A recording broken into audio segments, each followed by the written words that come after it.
Good morning, everyone, and welcome to another edition of the JBDC Virtual Biz Zone. My name is Campbell, and I am the Public Relations and Events Coordinator here at the Jamaica Business Development Corporation.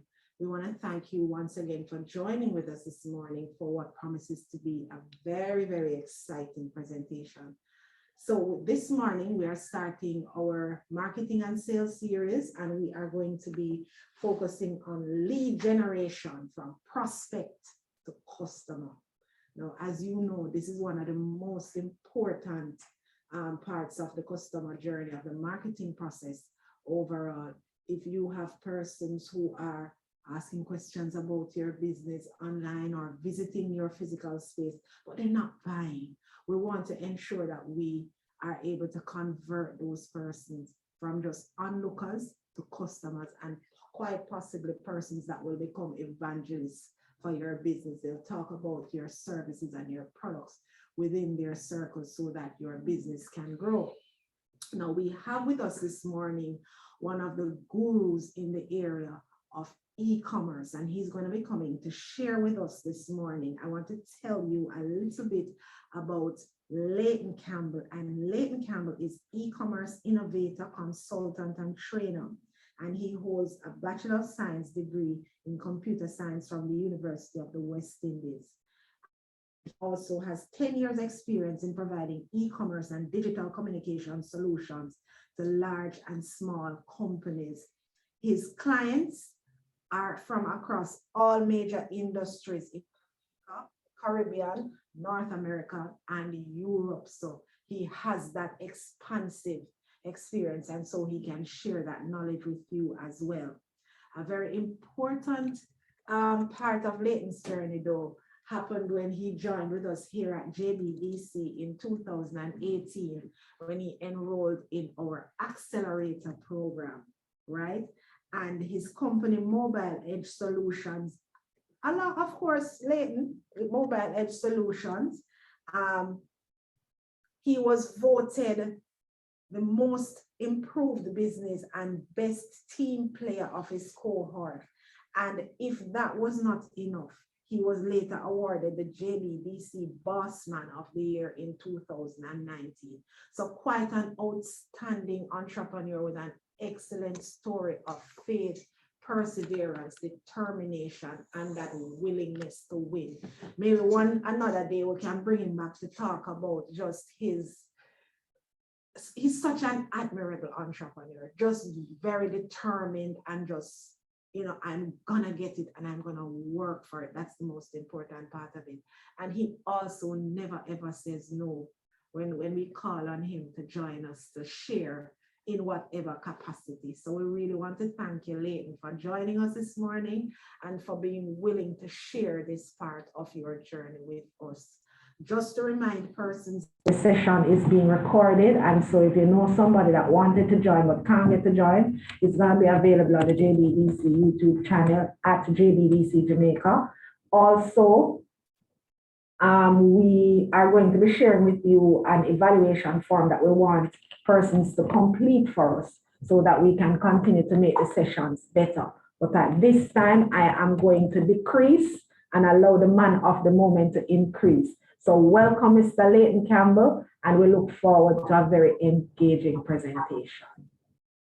Thanks for that introduction, Sansia. I'm here listening and wondering if it's the same Leighton Campbell we're talking about, but I guess you're spot on, because I'm actually down with the flow at the moment, and I was determined not to postpone or cancel this engagement, regardless, so I definitely I'm thrilled to be here. I like to share with the JBDC team and to give back to a community that has given so much to me myself, so definitely thanks a lot for that introduction. Guys, welcome to today's session. I am going to be sharing my screen. Just give me 1 second. All right, so we're going to be getting straight into it. Today's topic for discussion will be lead generation from prospect to customer. And we want today's engagement to be an interactive one. So I will open the floor for the moderators to field questions as they are coming in. Feel free to use the raise your hand button. Moderator can stop me at any point in time to ask questions or have persons be interactive. In the session, at the end of the day, guys, this session is for you. Feel free to try to get as much information out of it as possible. Also, keep in mind that this is free.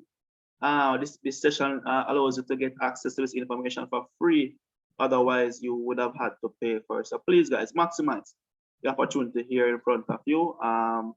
I'm sure that you will leave today with even one nugget, something that may change the way how you see lead generation and interacting with your customers online. All right.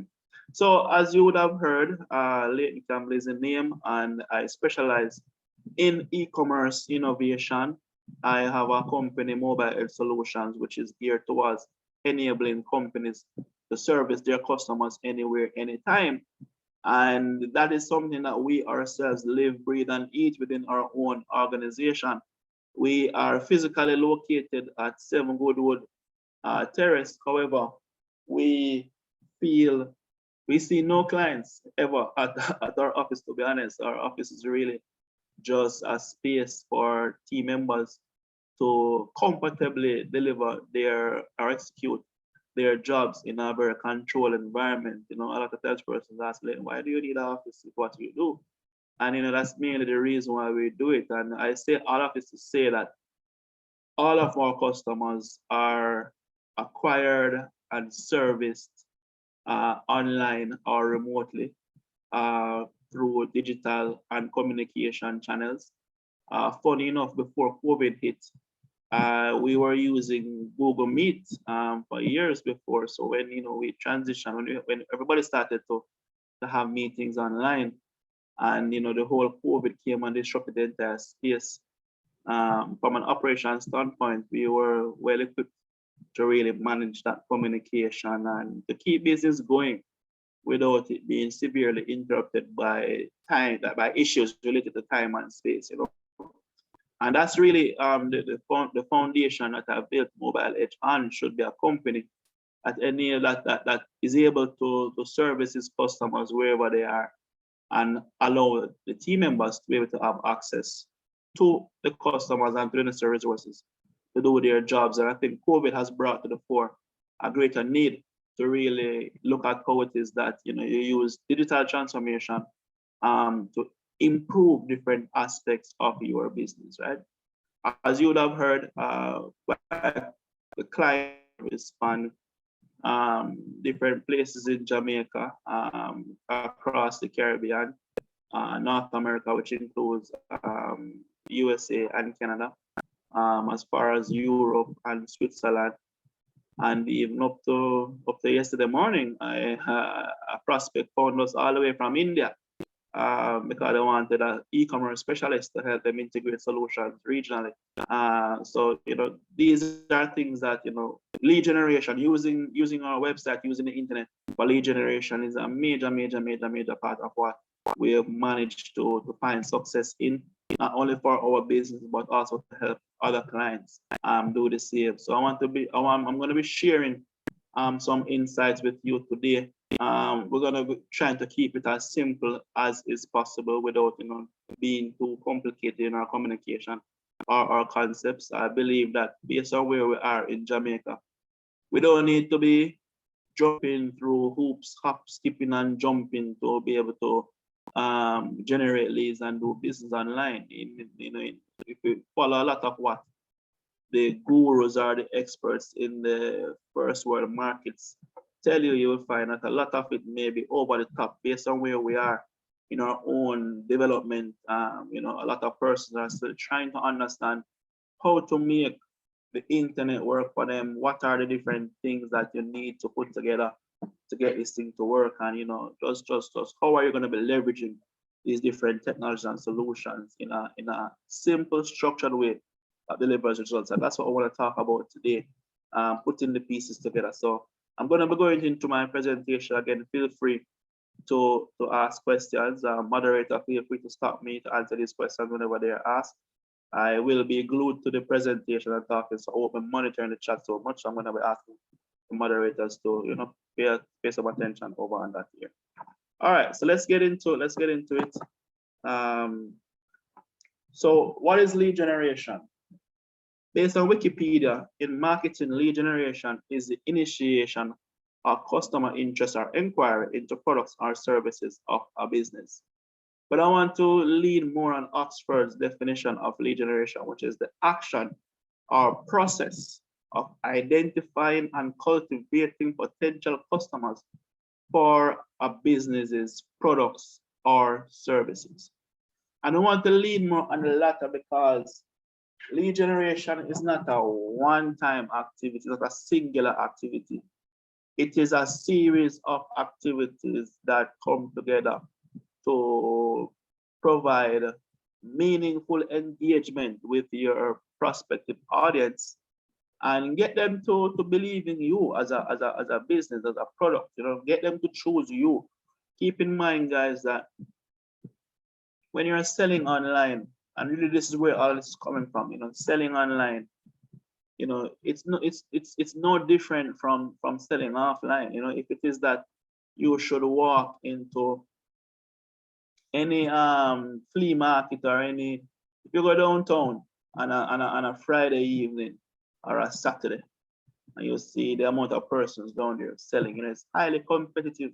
Persons are out there beckoning to you, calling, hey, can you take a look at my stuff?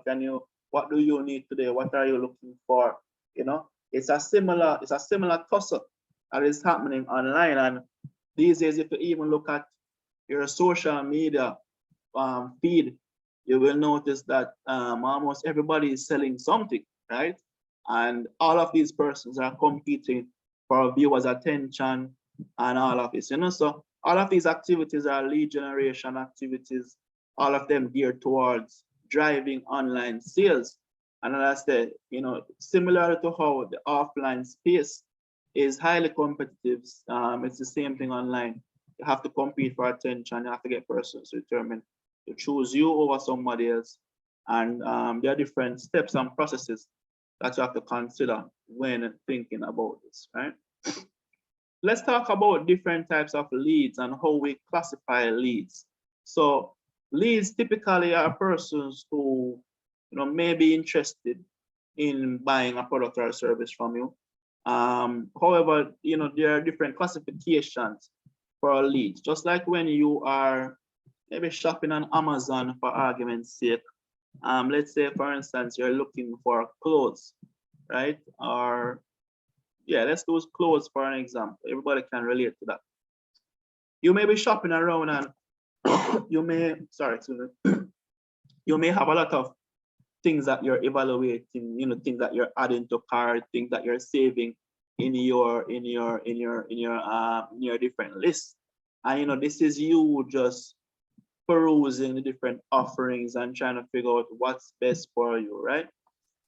Typically, it's very similar in terms of, you know, what the different stages that leads go through whenever they are looking to buy something. It starts from a point of, what am I looking for? You know, who is the best service provider or supplier of this particular item?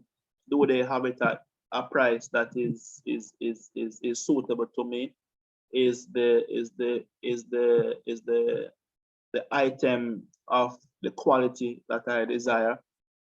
These are answers that you typically have to answer for the customer when they are going through their buying journey.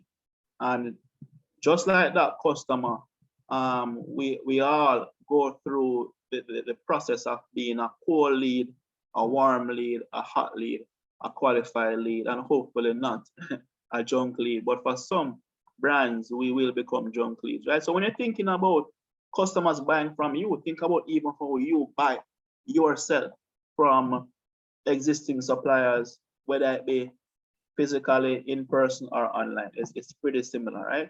Let's talk about the different classifications for leads. So a core lead is typically a prospect that fits your ideal demographic of ideal customer demographic. So, you know, they have the need, they typically would have the need for your product, but they may not know about you, they may not have ever heard about you or interacted with you, but they fit that particular profile. And this is where the concept of cold calling normally comes into play, where if you are, let's say, for instance, a medical service provider, and you offer masks, for argument's sake, right? And you want persons to buy as much masks as possible. Maybe you are going to create a profile of who would want to wear masks as much as possible. In the case of, let's say, is the advent of COVID, case of COVID, where, you know, the older persons are more susceptible to being severely impacted. Then, you know, you may say, all right, I want to sell my masks to persons who are between the age of 40 and 90, for argument's sake. I want to sell them mainly to females because I know females are more health conscious. So we create a profile, right? We take up the phone and we probably call these persons, or we email them, or we WhatsApp. That's the concept of a cold call, you know, approaching a cold lead. The cold lead fits your demographic of your ideal customer, but they have absolutely no idea about it, right? So that's what a cold lead is. And normally how you engage cold leads is that you persistently email them, maybe you send them text messages, you send them WhatsApp information, you give them a cold call, an introductory call. Sometimes you share articles and information with them, but they generally require a lot of nurturing, right? And this goes not only for service-based businesses, it goes right across the board. Once it is that, you know, you're not in the FMCG space where, you know, fast-moving consumer goods, where persons will see something on a shelf, take it up and buy it. That's a little bit different from other industries where persons need to actually engage with their leads. So banking is a lot like that, where, you know, they sell through relationships. So you have to move the lead from a cold stage to a warm stage. For those who sell physical products that are just simple and easy to understand, you may find that your lead goes through a different process flow, but it's very similar nonetheless. They still have to come from a place where they know nothing about you to understanding who you are, what you do, and how you can service them, right? Warm leads are persons now who may know about you. They may have received an email, they may have watched a video or something of the sort. They have made some type of interaction, but potentially with your business, you know. So these persons are not absolute strangers to your brand and what that you have to offer. In these types of engagements, you want to reach out with friendly communication. So, you know, email marketing, friendly email marketing can be good if you have their contact number. You know, reaching out, of course, would be ideal. Offering specials as well to them is a way to reel them in, you know, so they know about you, they fit the profile, but they may not have an urgent need to buy now. You know, these are things that you will use to get them into your pipeline. Now, hot leads are persons who know about your brand, they fit the profile, and they have maybe visited your website and filled out a form, watched a video about something, and, you know, clicked on a particular thing. They've taken a desirable action to learn more about what you have to offer.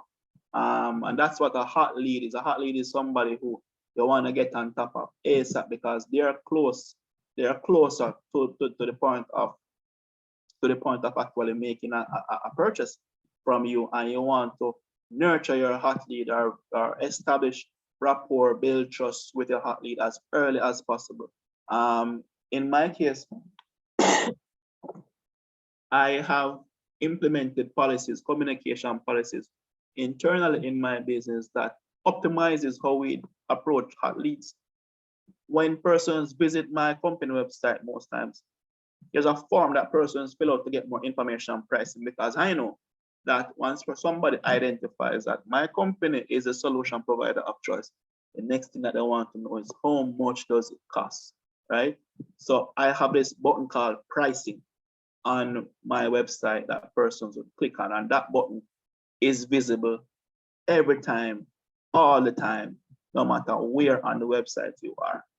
And that simple button generates leads every day for my business. I can open my email right now and you'll see type form requests coming in to get more information on different products and services that we have to offer, right? And when these leads come in, we try to contact them within a certain time frame, depending on how well we are performing. Sometimes we try to get to the person within 10 minutes of them actually filling out that form. And I can tell you flat out that calling back somebody 10 minutes of them expressing interest in what you have to sell is a sure way to get more persons buying your products. Why? Because they are first and foremost impressed with the fact that they actually got a call back, because persons oftentimes are very reluctant to fill out information because they feel like they won't get information they need anytime soon. They'll probably prefer to scour the internet to try to find a phone number to call or a WhatsApp number to message, as opposed to filling out a form. When you respond like that, you increase buying confidence in your customer. Not only because you responded quickly, but because it also shows that you are interested in helping them to become a customer.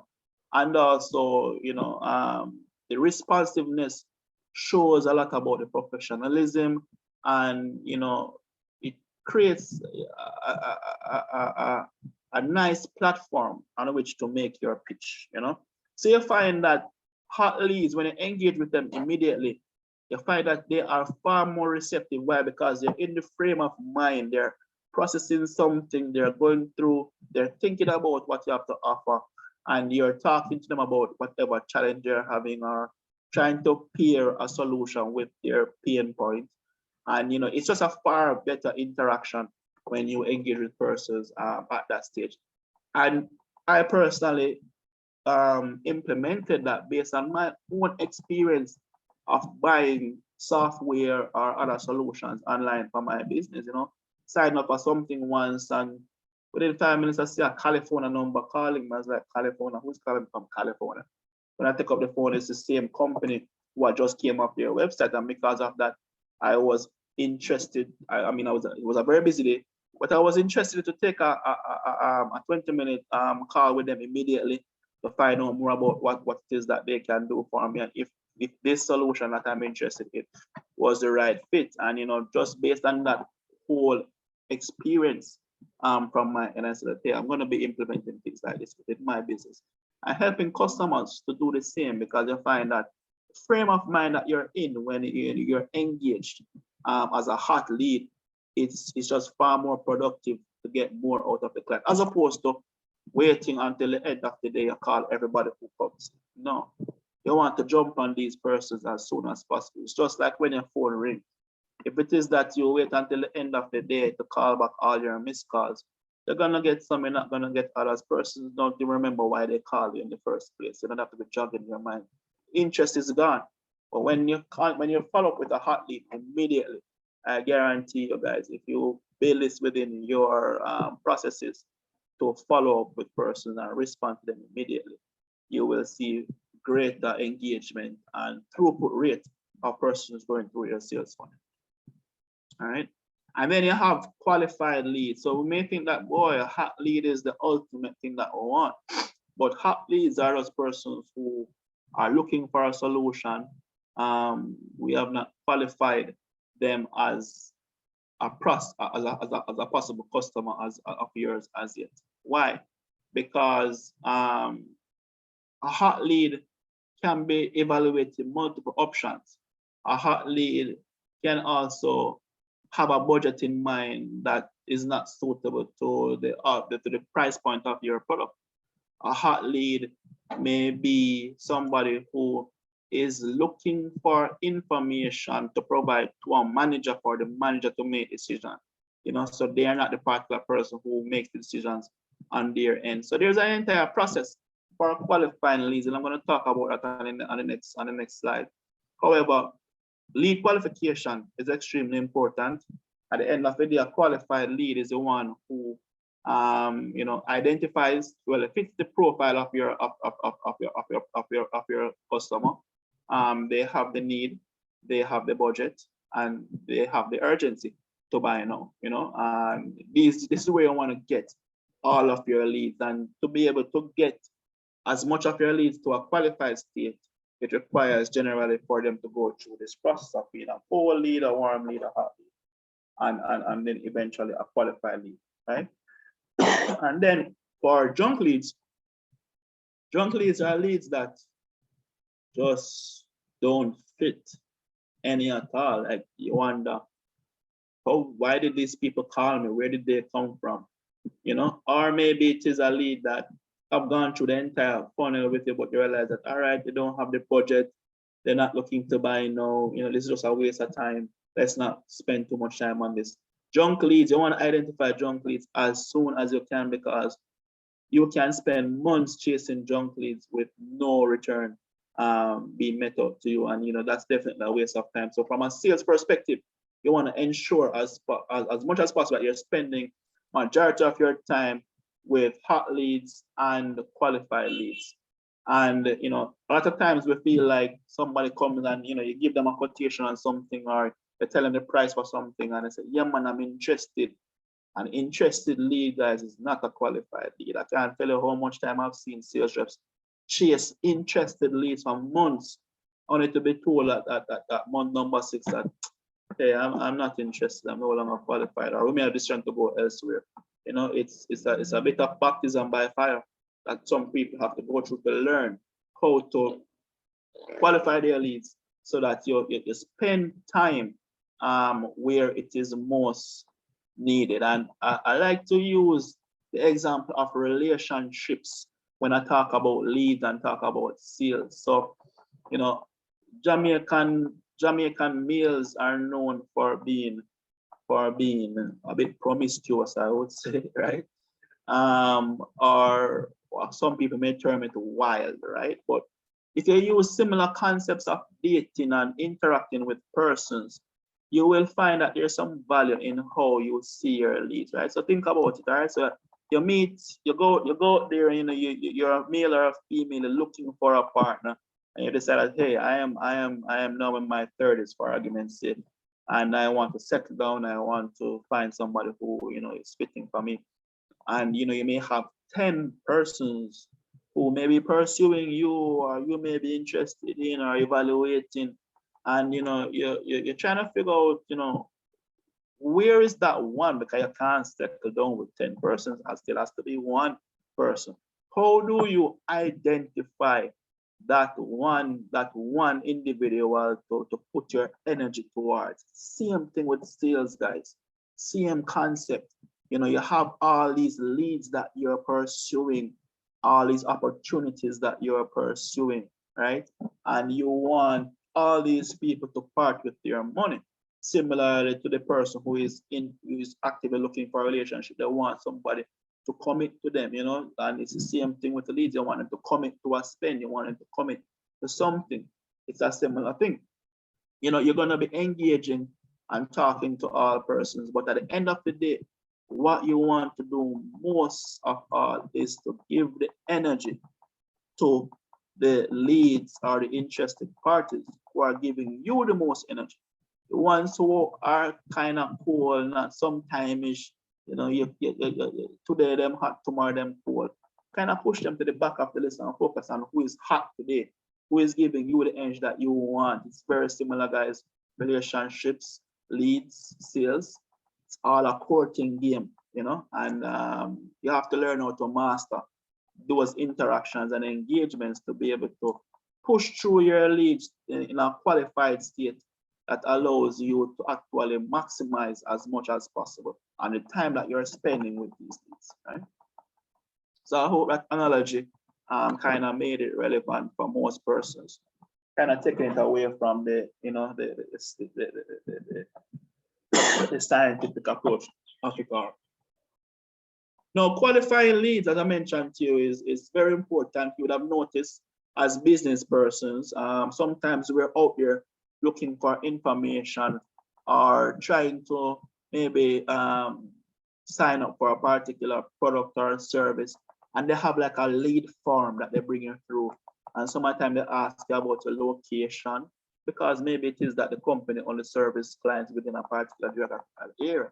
They may ask you about your company earnings, if, especially if like you're looking for a business coach or somebody to provide professional services to you. These guys normally price at a certain price point. So you normally ask about the company earnings because they know that if it is that you're not earning at a certain level, you can't afford them, right? They may also ask you about the size of your company. You know, these are questions that persons normally go through on these lead forms, dependent on the nature of their business to qualify and disqualify leads, right? Now, to understand whether or not a lead is qualified, marketing teams normally use what they call a band strategy. The band strategy focuses on budget, authority, the need, and timing. From a budget perspective, you want to know if the prospect is willing to spend the money that is needed for the product that you're selling, right? From an authority perspective, you want to ensure that the decision maker is included in the conversation at some point in time, because somebody who is just providing information to the decision maker cannot make a buying decision. So normally you need to be engaging with the decision maker at some point in time. Sometimes it's towards the end of the conversation when they've made enough evaluations and say, all right, yeah, man, I want to speak to this person. I don't want to be speaking to 10 persons, but narrow it down and let me speak to this person. I want to ensure that at some point in time you're speaking to the decision maker. If you're not speaking to the decision maker, guys, your lead cannot be qualified, because no buying decision can be made without a decision maker in the mix, right? Then you want to ensure that the need is fitting. So the prospect has the need that your solution or your product solve. Sorry. In the case of somebody who sells hair care products, for argument's sake, hair care can be very wide. You can have hair care products for growth. You can have hair care products for balding. You can have hair care products for look and feel. And you want that beard to be shine and greasy and looking all popping and so forth, you know. But if I have a balding problem, it don't make no sense to sell me something that don't solve balding. You understand? So you have to be able to match the need to the product. And for those who sell a wide range of products that solves problems, oftentimes you want to go through some type of consultative exercise to ensure that you are able to match the product, the client's problem to your solution, right? Whatever product you have that's offering a solution. And then timing. Just like in relationships, guys, if the timing is not right, the sale will never happen, right? So it is extremely important to understand what time frame is the prospect looking to buy in, so you can know how much time and energy to put towards that prospect now. The prospect is looking to buy within 1 month's time, then you can kind of back off and just drip them some information, share product information with the prospect, and chase those who are looking to buy today or tomorrow, right? But you need to understand buying timing, because that is very important. And don't be shy. I know that when we're new in business or we are dealing with certain amount of well, let me put it this way, dealing with a certain value of sale, sometimes persons may be timid to ask about the client's budget and how soon, but don't be shy about this, guys. These are standard questions that you need to ask, and for you to be purposeful in how you engage with the customer, you must be able to understand the budget that they have, who are the decision makers. Also, not only who are the decision makers, but also the decision making process. Is it that the decision making process requires a tender, or is it just a regular buy? Is it that the price point needs to come down below a certain price point so that this manager can buy, or once it's over $1 million, for argument's sake, it has to go to the board? Understanding these decisions are key in qualifying your leads. All right. And I said, guys, I wanted to excuse me a little bit. I have a cough, still dealing with the flu, but we're here nonetheless, and we're sharing as much as we can. If you have any questions, guys, please feel free to hear those questions. Open up the chat a little bit. So I see a question. What's the difference between a hot lead and an interested lead. I would say they are the same. I would say they are the same. A hot lead and an interested lead is pretty much the same, because normally a hot lead is hot because they express some type of interest in your product or service. But what I want to say is that not every interested lead is a qualified lead, because I can be interested but don't have the money today. And I may remain interested until I have the money. Doesn't mean that because I am not qualified today, mean I won't be qualified tomorrow either. You understand? Or maybe I am interested in buying. I have the budget, but I'm not ready to buy as yet. Let's use the example of maybe something for the home. Let's say, for instance, I need to buy a stove, and I have the budget because I'm renovating my house, right? But the kitchen is not complete as yet, so it don't make no sense to buy a stove, put in a kitchen that doesn't even have any cupboards. You understand where I'm coming from? So an interested prospect, as I said, is a hot lead.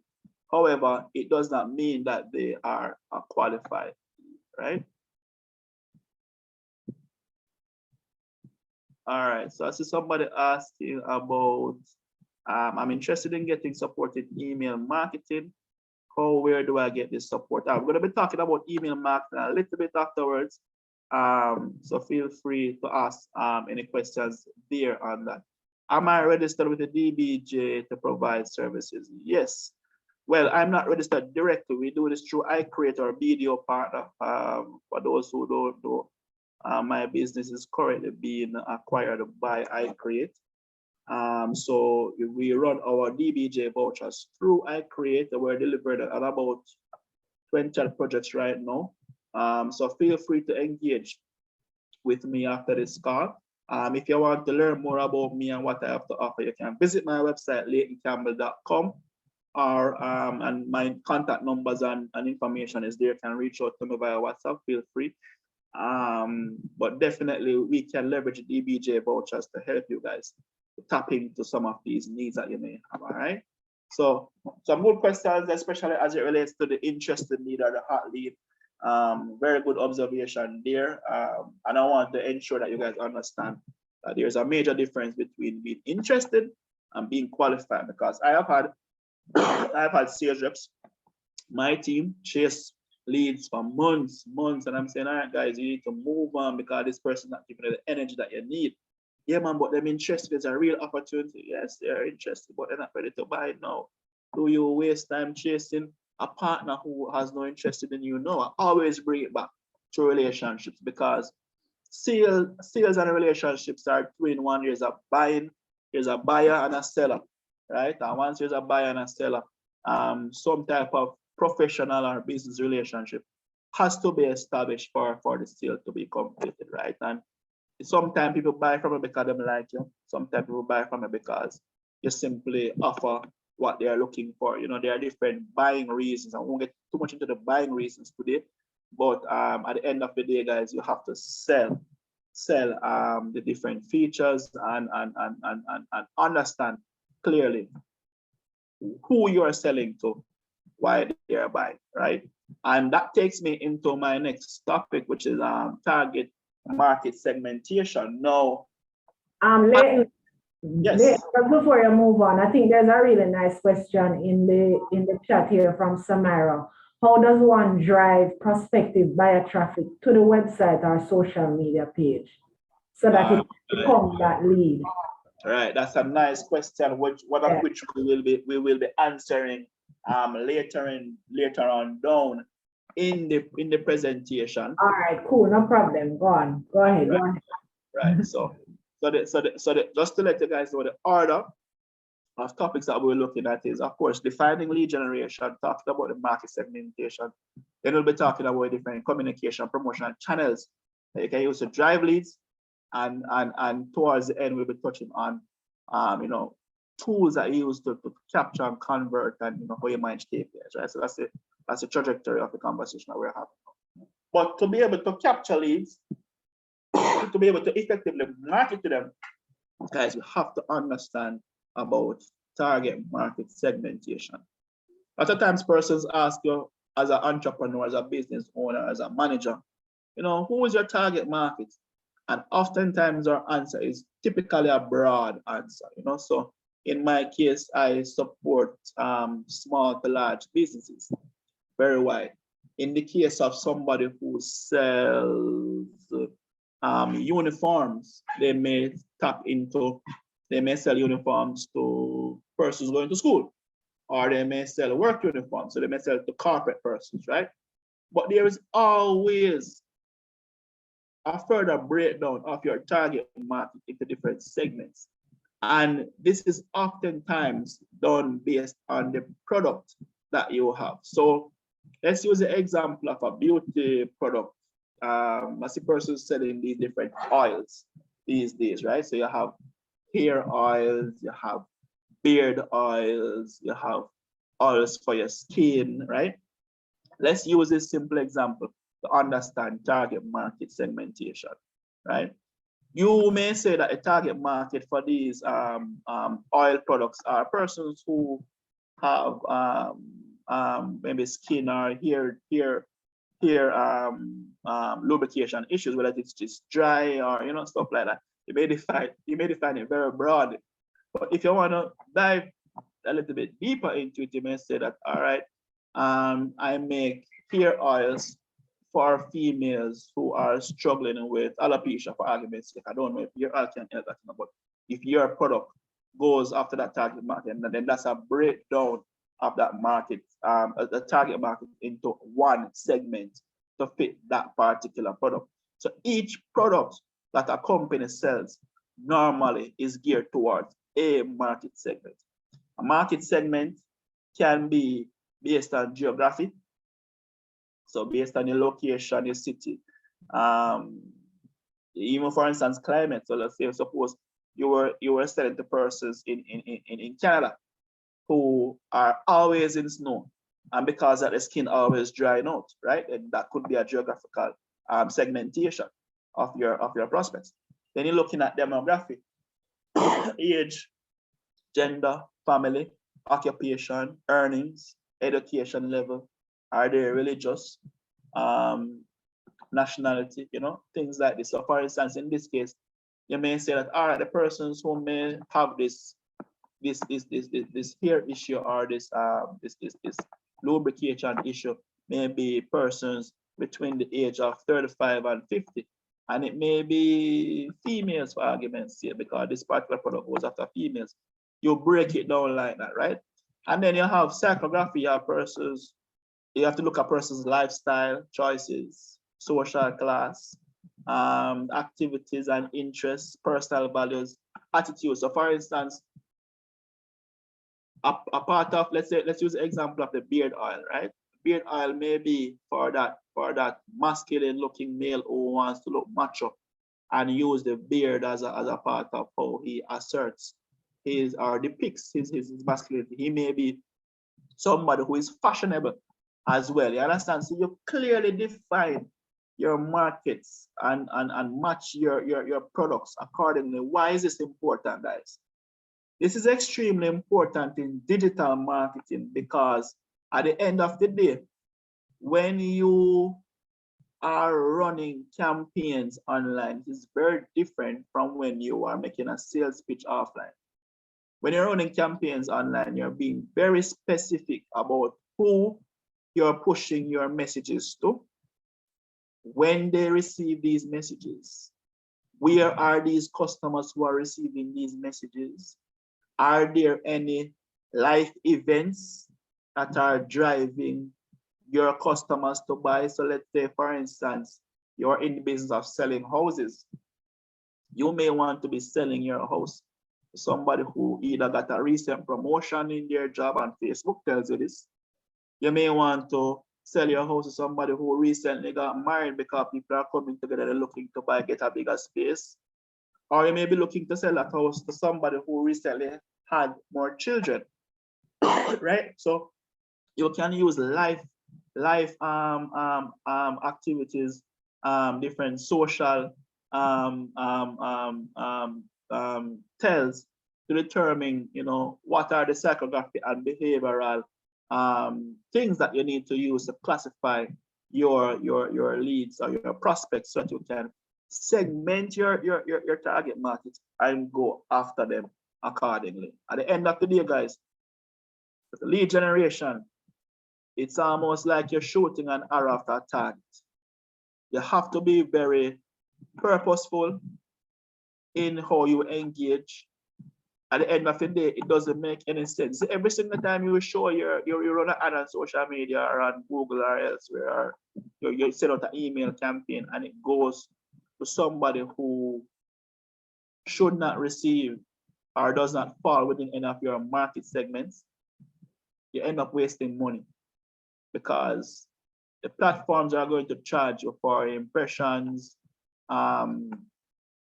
reach, persons who click on the ad and things like that. You don't want to be pushing your ads and wasting monies, putting your ads to persons who have no interest in what you have to offer, right? So this is very important for you to segment your market. So yes, you may have a broad target market, but you want to look at your product and say, all right, who is this product for? You create that little profile. It doesn't need to, you can just bullet point it, because at the end of the day, guys, it's these same bullet pointed information you're going to use back in the advertising, in the campaign managers to push these messages to the respective parties, right?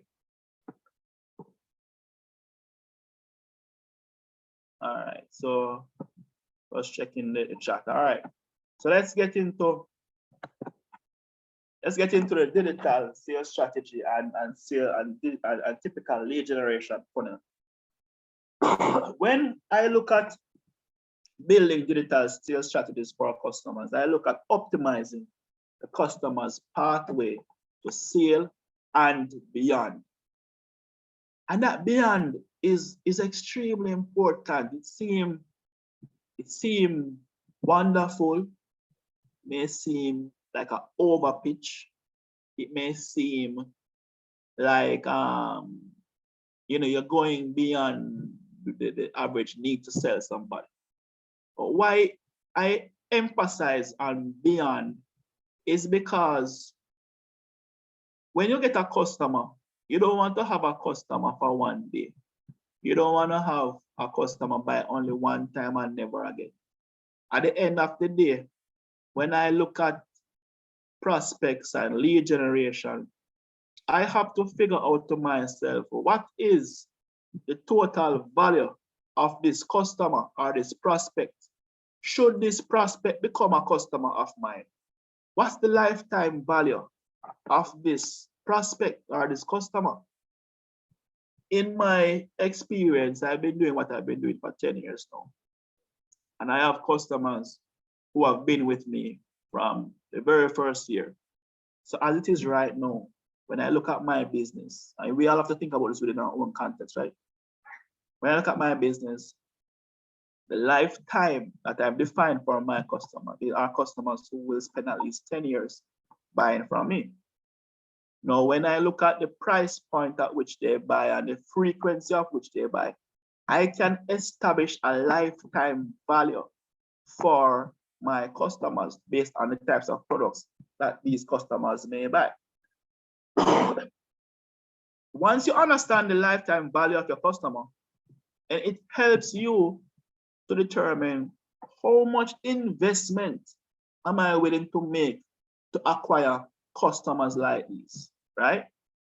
And depending on the answers that may come up, you may choose to invest heavily or not much at all, But it is important to understand that when you're looking at developing a lead generation funnel or lead generation process, it's not only about getting your prospects to make the first sale, but to continue buying from you and bringing more friends and advocating for your business and so forth. It goes all the way to loyalty, guys. So from lead generation, go straight to loyalty. So let's talk a little bit about this concept, right? So when we think about lead generation, oftentimes we think about just generating interest. But oftentimes that's where the marketing teams tend to focus. They tend to focus on making as much noise as possible to get as much attention on their business. And this is where the lead generation comes into play. They run campaigns, they make a lot of noise, say, hey, I'm over here, come on by, guys. Everybody come and buy. We have something great for you at a good price, at good value, yada, yada, yada. Now that is the beginning of the lead generation process, guy, where you capture a person's attention and you get them into the frame of mind of buying. But you have to go through the lead qualification as well, where you land the person on a particular page, or you introduce the product to them and see if they are willing to commit or willing to learn more about the product so that they can make a commitment later on, right? So you have the lead qualification process that has to happen after the lead has been generated. Now, for those who sell fast moving goods, you may find that somebody may move from not knowing you today to buying from you immediately or shortly after, dependent on how efficient you are at communicating what exactly you are selling. What do I mean by this? Many times we see here in Jamaica where we go on somebody's website after seeing an ad, we land on the website and we only see a picture of the product that is being sold. We don't know the name, there's no description, there's no dimensions, there's no feature list, there's only a picture, probably a product name and price. Now that for me won't get me to buy and won't get a lot of persons to buy, because all you're doing is showing me that, all right, I have this for sale, but I don't know exactly what it is. If I'm to go on the competitor's website, I don't even know how to compare what you are offering to what everybody else is selling. What do I mean by this? I recently had to buy some appliances, and as an avid online shopper, all of my purchases started from my bedroom, where I'm going through and I'm browsing through whatever options are available online. So, I go on Campbell, I go on Quartz, I go on Price Smart, I go to all these websites, right? And let's start with the fridge. I was buying a fridge and I started to realize that there are certain things that are common in how persons display a fridge for sale. They have the cubic size of the fridge and they have certain features. Now the cubic,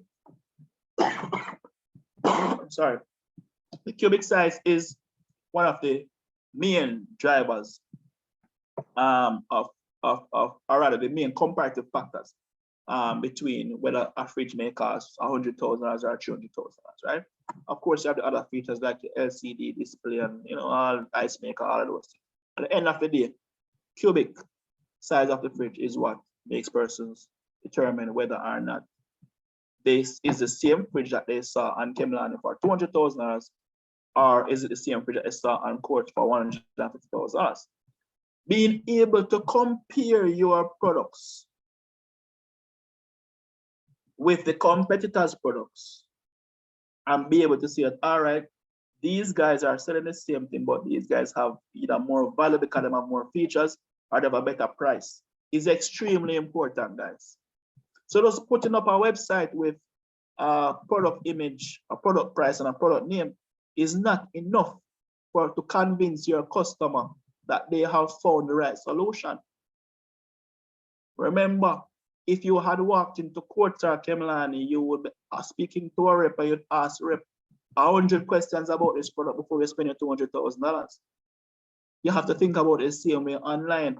How am I equipping my customer with enough information for them to buy today, right? And when you sell products in the typical online selling manner, you have to be very purposeful about providing information that sells the product.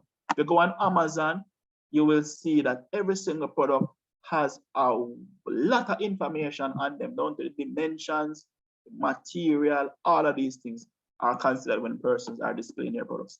you have to do the same thing, because in the case of, again, fast moving goods, this is how they are sold, right?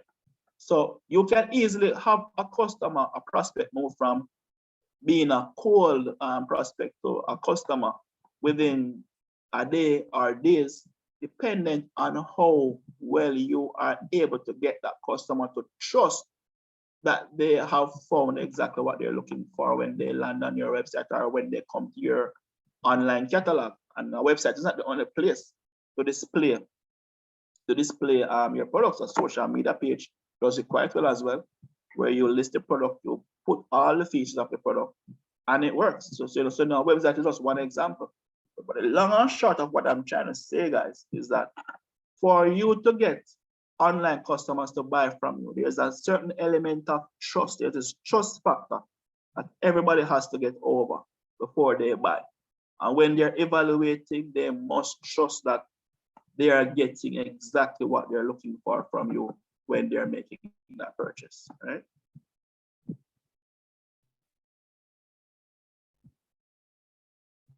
Right, so I see a comment here say that it's so prevalent among local Instagram and Facebook sellers, and they dare to justify why they deliberately hide their prices and are annoyed when you ask the price and don't prompt the purchase. All right, so this is a good observation. And sometimes persons do it for different reasons, right? Some persons may choose to not show their price because they don't want the competitor to lower their price and automatically beat them to the sale. Some persons, I have purposefully not displayed pricing before, because I know that when my customers come to buy from me, there needs to be some type of sales engagement with the customer to help them to ensure that they are buying what they need. And what do I mean by this? They are not able to efficiently compare my product to another without having some type of explanation. And because of this, we don't want to look at an apple and feel like it's an orange, and we're charging their arm and leg for it. So there are different reasons sometimes why persons may choose to or not to display their pricing online. Sometimes it's also because maybe you need to put together a quote based on what the person needs, you know, as opposed to just putting out there a blanket price. I am sometimes annoyed about it too, so I can understand the sentiment, but I also can appreciate that sometimes the pricing is withheld for different reasons. And because the pricing is withheld, you will also find that those persons have a longer sales cycle. Why? Because they have to engage with and have a conversation with every single lead who comes through their pipeline about pricing before the person can buy. If I land on your website and I see something that I want and I know that's the price, that I can just go ahead and buy it. That's the perfect world. In the case where I have to make inquiries or learn more, it significantly extends your sales cycle. And you have to understand what, yes, go ahead. Yeah, Leighton, I just wanted to interject here a little bit on the same point that Nastasia has about some of these persons hiding the prices. It's not necessarily your kind of product, you know, Leighton, because we know that, I mean, we're not gonna try to engage you online and say, oh, how much should do this? Because yours is a different kind of product. We are talking especially about those persons who are selling regular, everyday, generic stuff, clothing, jewelry, accessories, that kind of thing. A chain is a chain, an earring is an earring. How much is it? Because you see, when you are selling, it's not necessarily a fast-moving good, but sometimes when you have those impulsive buyers, because you have some of them online, you know, they see the product, they like it, and they want to jump on it immediately. If they have to wait on the cost of the good, chances are when you get back to me, I'm no longer interested. That is true. That is very true. That is very true. And when you withhold, when you don't provide the complete information to instill the ability for the purchaser to make that purchase or to have buying confidence, you're gonna find that your sales funnel gets clogged up with persons who are interested but not buying, right? You're also gonna lose out on the impulsive shopper. Because Yes. you have persons who get excited now, because they're excited now, they buy now, right? Yeah. You also have persons who are too impulsive and end up with having buyer's remorse, where they buy things and I say, well, why did I really buy this? Or they bought it so fast that they realize that they overlooked something, you know. But that's the best way, guys, to capture sales. If you can tap into, if you can enable your business or your product to be sold to the impulsive buyer, you will find that you have a well-oiled sales machinery. I'm going to give you an example, guys. I'm going to give you an example. There's this book that I bought, Sell Like Crazy, right? And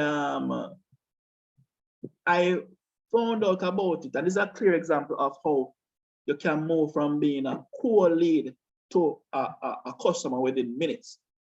I saw this book being advertised on social media, on Instagram, and they were promising, you know, information on how it is that you can create sales funnels to optimize your sales process, right? And I was in the frame of mind of trying to revamp or restructure the way how my business is selling, you know. And I saw where they have this book that they're selling. I was like, all right, I'm gonna buy this book. Or rather, I think it was advertised as a free book. I was like, free book? I was like, why would I not want this? I was like, all right, cool.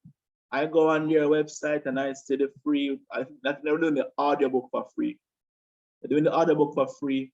I said, I want the paperback. And they said, well, all right, we're giving you the paperback for free too. But guess what? We're going to charge you $5 for shipping. Nothing more than the shipping is free now, guys. Shipping is actually free, but they charge me $5 for the book. Is the other way around, eh? But the positioning it as they are selling me the book for, they give me the book for free, but I don't have to pay for shipping. Anyways, I go ahead and I buy the book. Right afterwards, it moves me to another screen after computer purchase to say only for a limited time.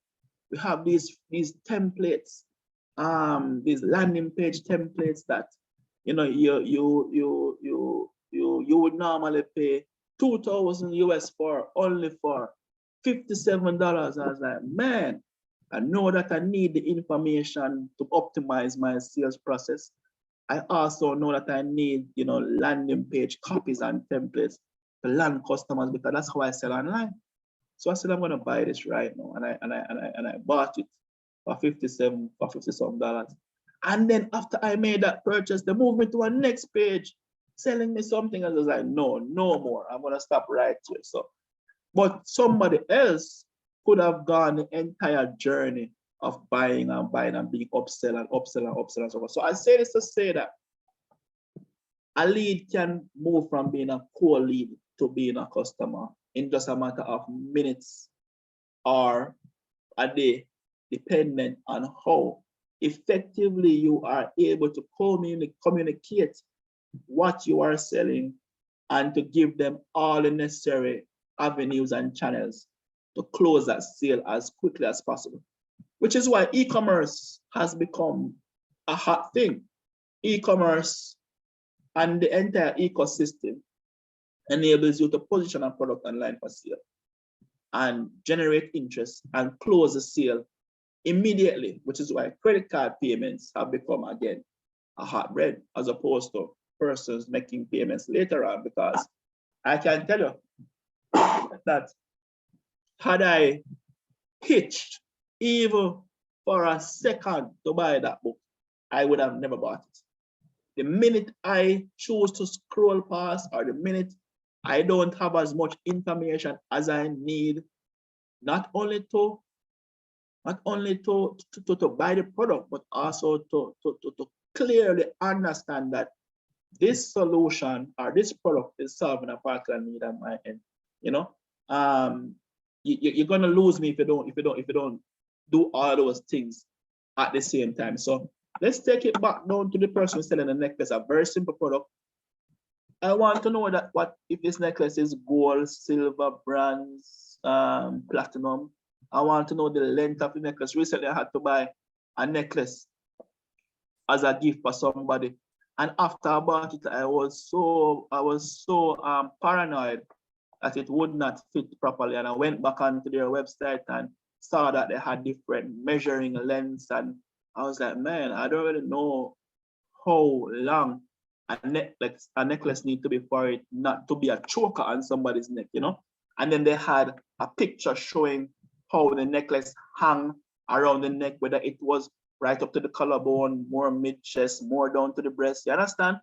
These are things, guys, that instill buying confidence. These are the things that you need to give persons information on for them to act now when you're looking to convert. So it's one thing to generate leads, and I'm going to go into the different mechanisms after this that you can use to generate leads.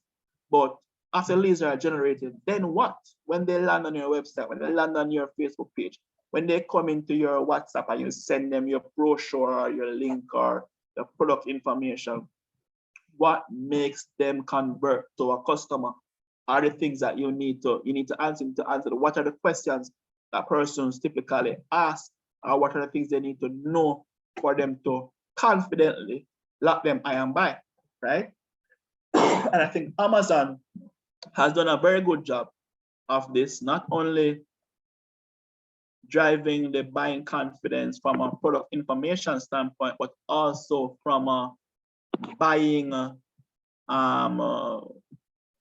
confidence perspective, meaning that I know that if I buy something from Amazon that is sold and fulfilled by Amazon, and something is wrong with it, or I need to return it, I can return it. You know, you need to give customers these types of buying confidence. That's the only way to get impulsive buyers. And your existing customers, you know, it's something that you cultivate within the practices of your business, so that your existing customers who are continuously buying from you can buy impulsively because they have bought before, they have gotten something of value, and if they had questions, they got, you know, quick responses. All of these things tie into the conversion of these leads, right? So we reach the point of customer acquisition. Now, how do we get repeat buyers? How do we get repeat buyers? You know, oftentimes persons say, all right, yeah, man, I make a sale and that is it. How do I get that customer to buy again? You know, so I have to think about not only getting new customers, but getting existing customers to buy again. They say that 80% of your sales will come from existing customers and 20% will come from new customers, right? How do you tap into your existing customers and get them to buy more? As things that you have to think about, right? And then, of course, you want to get your existing customers to be brand advocates. You want them to be referring persons to you. And this is why in e-commerce, we utilize things like referral tools where somebody can share a link with somebody and even gain points if persons complete that purchase, right? Customer loyalty is also another example. Customer loyalty is extremely important in getting your customer to continuously choose you. So when you think about going to the supermarket here in Evening Kingston, you will, and even some supermarkets, and some pharmacies, you will notice that they use the Magna card or they use some kind of rewards card that give you points back. And all of this is geared towards ensuring that you continuously choose to buy from them. Why? Because if it's that you're spending money, you want to spend money where you're getting the points back. The credit card guys do it as well. In Scotia and Sagicor do have two cards that, you know, they say if you continuously use these cards, we're going to give you your money back.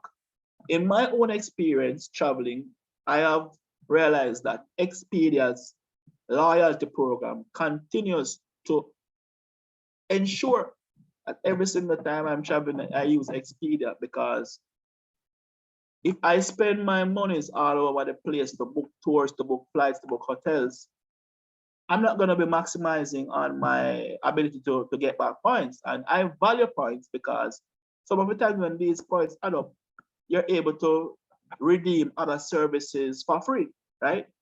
So I have found that through Expedia's point system, it has kept me on that platform for booking those services.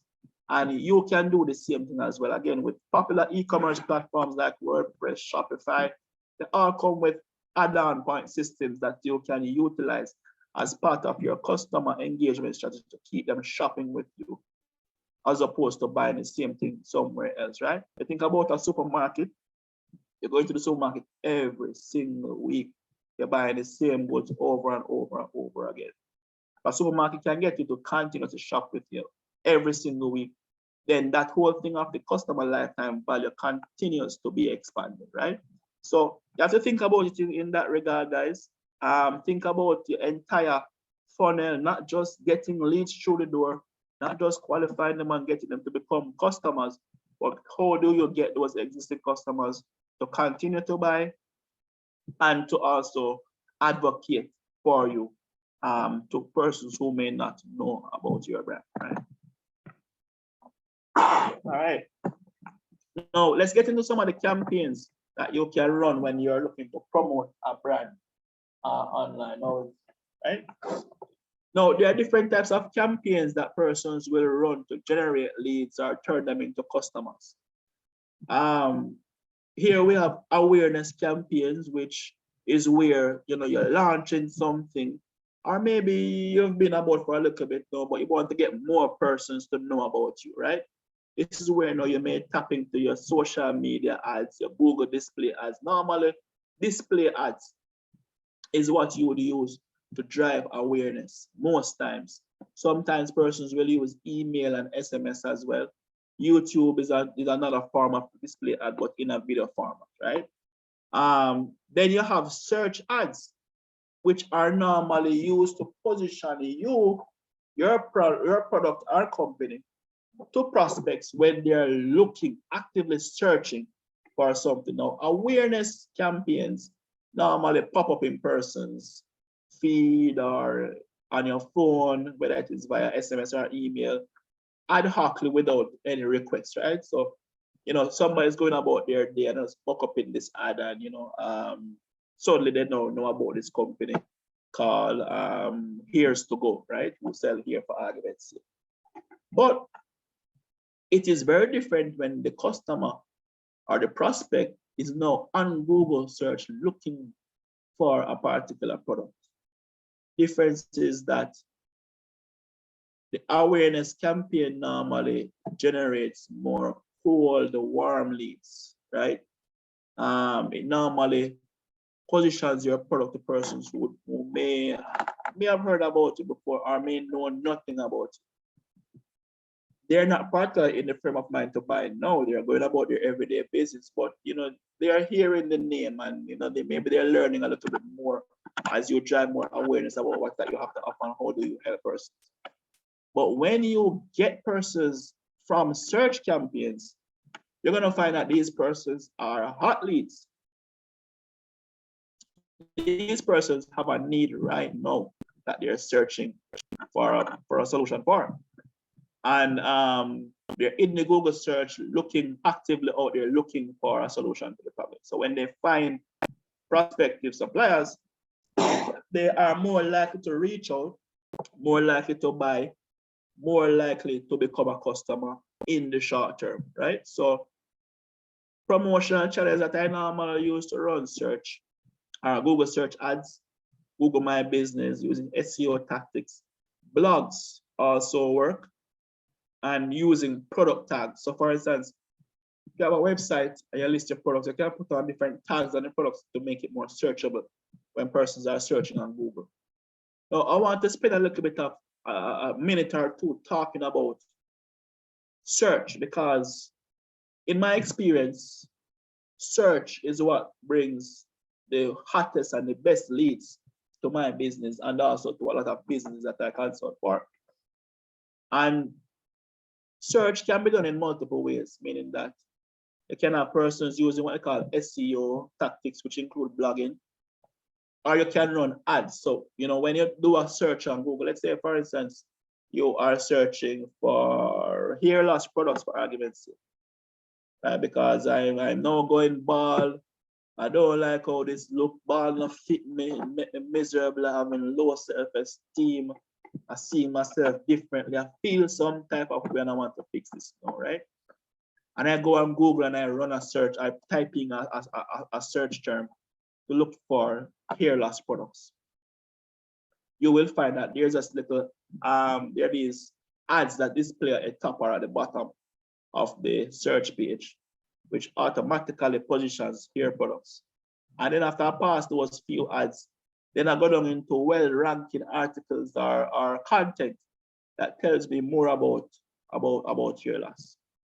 Now, both the blog and content areas, along with the Google ads, do position the product of choice to the person who is searching. But you're gonna find that the content that ranks well on the Google search page is a more trusted source and is better, it generates better quality leads to your business. What do I mean by this? I'll give an example. In my own instance, I always run Google search campaigns, whether or not things are going in my business or not, meaning that whether I'm having a promotion or not marketing, Google search campaigns are always running no matter what. And when you search things like how to collect payments online in Jamaica, you will see, rankings on Google search for me where you see an ad being placed at the top of the website. But in 2018, I wrote this article on how to collect payments online in Jamaica. And to date, that article was, I invested once, I probably like about $20 US. I paid somebody to write. Or did I pay? I don't know. Sorry, I did not even pay. I wrote that article myself. So I wrote that article myself in 2018, posted it on my business website. And because of the traffic, our persons who have found that article useful, it continuously ranks well on Google search. I also run ads for the same search term. So you see the same ad pop up at the top of the screen. And I get leads from both. But I will tell you flat out that every single time somebody clicks on the ad, I have to pay for that click. Every single time somebody clicks on my blog post, that is free. And even though I'm paying for clicks using the Google search ads, I am getting more leads from my blog post that is ranking well. So I say this to say, guys, that there are different ways to generate leads from search. There are cheaper ways where you do your blog posts, or there are more expensive ways where you run ads on search. One hack that I will tell you that helps your blog post to rank well is that if you write a blog post, right, you post that on your website, and then you post that blog on social media and run an ad on that blog, automatically, because there are more eyes seeing the blog post, Google will recognize that, hey, there are a lot of persons who are finding this particular blog post interesting. Let us show it more when persons search online. And that is how I got that blog post to start ranking. So there are different SEO tactics that you can utilize to get your traffic to be generated from search. That is one such tactic. And as I say, I invested once in writing that blog and spending maybe $1 per day for 7 days to run the ad. Since then, I have not run any ads. I haven't invested any more at all on that particular blog post. And 4 years later, it is still the article that generates the most leads to my website, right? So I want you guys to just think about that. Blog posts, guys, can come in many formats. You can use how to articles for blog posts. A lot of times persons are out there searching for solutions to problems. Your product could be a fashion-based product. Not because it's fashion, that means it's not solving a problem. You understand? Meaning that I've worked with a lot of persons in the fashion space, jewelry, clothing, and all of these things, guys, are, although they are product related, they still solve problems, right? Is they make the woman feel a certain way, look a certain way, you understand? Maybe it makes them trendy, for whatever different reasons. There are ways to spin articles on whatever it is that you're selling. Even if it's a comparative article to say, all right, 5 best this or 10 ways that you can improve XYZ. You understand? Think about these things when you're thinking about the products that you're selling, because as I said, once you start getting into blogging, you're gonna find that you can use blogs to generate a lot of traffic to your website. And when I say traffic, I mean a lot of buying traffic to your website. Also, another hack for blogs is that when you're talking about your product in your blog, always link your blog mentions of your product to the actual product on your website, if it is there. If it's a post on your Instagram page, you can even link it. Anything with a link can be linked to a blog. So you can write about something, publish content about something, put in the backlinks that link it to your product, and automatically somebody is reading about something and saying, this piece of jewelry, and you see the jewelry with the underline blue, and you click on that and it brings you to the part of jewelry that you're talking about. You understand? And right away there and there, you're having buying consideration, right? So at the end of the day, guys, lead generation and sales, online sales, is just about the numbers as it is with offline sales. It's all about optimizing the amount of persons who will consider buying your product, and having a high throughput and conversion rate from those buying considerations, right? Then of course, let's talk about other campaign types like seasonal promotions, right? Now, I always encourage business persons to think about their products and their sales periods based on the calendar year. What are the commercial seasons for your business? Is it during Christmas? Is it during Easter? Is it during summer? Is it back to school? Is it Valentine's Day? Is it Mother's Day? Is it Father's Day? There are some companies who sell majority of their products within key buying seasons. Is it a Black Friday sale? You understand? Think about your buying seasons for the year and plan for them. Plan to create graphic designs that you can promote on social media to advertise your offerings based on the calendar year. So you're not scampering when it's coming up. You have a budget in mind, you know what the message is gonna be, you know which product you're pushing. There are certain products, for instance, I'm sure Maxfield Easter Bun makes majority of its money during Easter. Sorry. Similarly, Tasty Cheese. Or if anybody who is baking Christmas cake naturally makes most money during Christmas. So it's important for you to understand when are your customers going to be buying so that you can position yourself for the sale, right?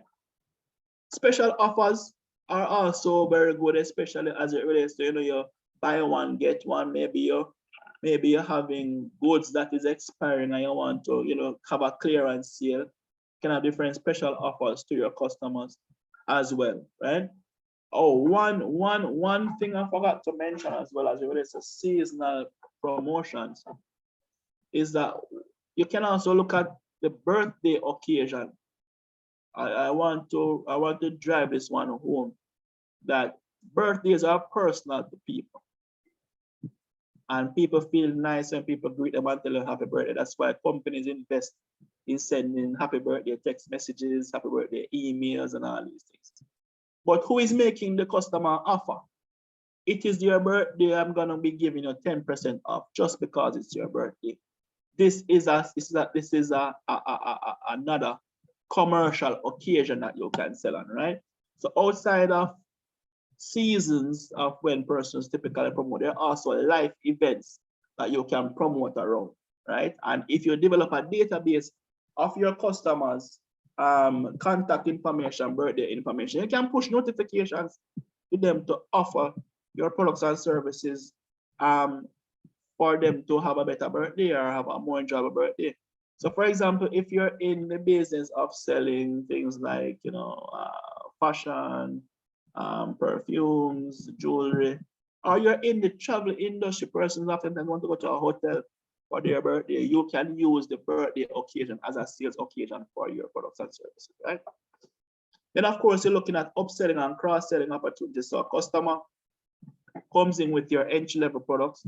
What is the next buy? You're setting up yourself for the next sale. As I mentioned, it's not only about getting customers to buy once, but getting them to become repeat customers, getting them to buy over and over and over again. And as I mentioned earlier, you have the loyalty and referral promotions. Most times for loyalty, you need some type of system in place for points tracking or something that gives something back to the customer for continuous shopping with you. I've seen persons use simple Excel documents to capture when persons buy and assign a point, for argument's sake. It doesn't have to be fully digitized, you understand? But once you at least capture the process, then you can always move it online, all right? We have to understand as well that not everybody's gonna start with a website. Some people are gonna start with just a social media page. Some people are just gonna start with their WhatsApp and a WhatsApp group, and they push as much communication to them as possible. Keep in mind that all of these strategies are not banked only on having a full out web execution, but you can start where you are. You just need to think about your approach and apply these principles to the resources that you have on hand. All right. And I want to get into some of the communication tactics that you use to get persons to buy now.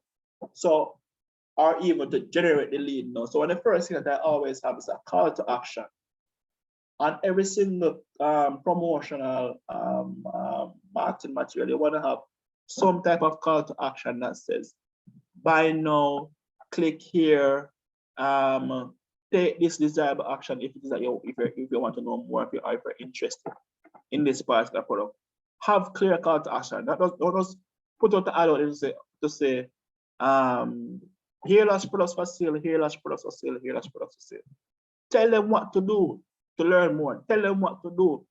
People like to be instructed on how to make the purchase or how to take advantage of something, right? So always have a call to action. Of course, free offers is the easiest way to generate buying interest or consideration. So for instance, you would see where persons offer free downloadable items or resources. Sometimes persons may offer limited time offers. Even if it's not limited, say it limited, because if people feel like, oh yeah, man, I can buy it next month, they will buy it next month. But if you're like, hey, you have to take advantage of this right now for you to get it at this price or to get it while stocks last, you know. You will hear that term, while stocks last, at all times on promotions, because the one person was, hey, we don't want to have unlimited stocks. If you want it, buy it now, right? So that's a strategy that can be used as well. I also encourage persons, especially those who may be in the manufacturing, distribution, retail space. You can have a product for sale that you don't have any stock of right now and still sell the product. Keep in mind is that a sale is completed after the person makes, or rather after the person spends their money. As like once you've collected payment, sale is completed. Now you have to deliver the product to the customer thereafter. Delivery can be same day, can be next 2 weeks, can be a month's time. So you can choose to sell products that are out of stock by doing pre-orders at special rates. Sometimes persons will pre-order at the same rate if it is that they have a real need, an urgent need for the product and they can't find it elsewhere.